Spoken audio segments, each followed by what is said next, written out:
I'm Angela Russell, and I'm a Professor of Medicinal Chemistry at the University of Oxford. For almost 20 years, I've been working together with Professor Dane K. Davies to try to develop an effective therapy to benefit all children with Duchenne muscular dystrophy, or DMD. DMD is a disease, mostly affecting boys, that causes progressive muscle weakness, deterioration and wasting. It's a genetic disease, which means it's caused by a fault in a gene which makes a protein, in this case called dystrophin. People with DMD can't make a properly functioning form of dystrophin, which is a critical protein protecting muscles from damage. Every year, around 100 children in the UK are diagnosed with DMD, making it one of the most common fatal genetic diseases in children. DMD is usually diagnosed when a child is between 2 and 5 years old, when symptoms begin to develop, such as difficulties with sitting, standing, walking and even speaking. Most children will need to use a wheelchair by the time they're in their early teens. And because this is a disease which affects all muscles in the body, most children go on to develop progressively more serious heart and breathing problems.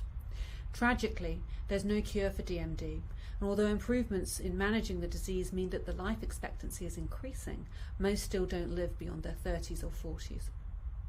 Over the last 2 decades, there have been tremendous advances in our understanding of the disease, and some treatments are now available.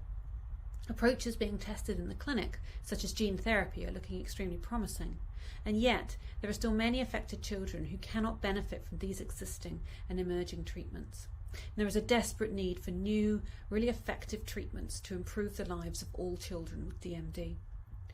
In our laboratory, we've been carrying out research to identify a new drug treatment that can slow disease progression in children with DMD. Our approach works by increasing levels of another protein found naturally in muscles called utrophin. Utrophin is very similar to dystrophin and has the potential to act as a substitute for the missing dystrophin in the muscles of children with DMD.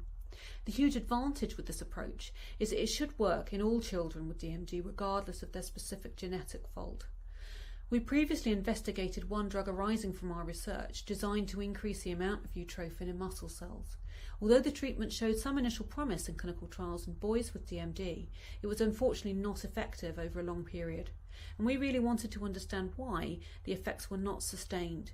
We've since looked in great detail at its mode of action in our laboratory, leading us to identify several alternatives that act similarly but overcome the problems and could become more effective drugs and bring long-lasting benefit.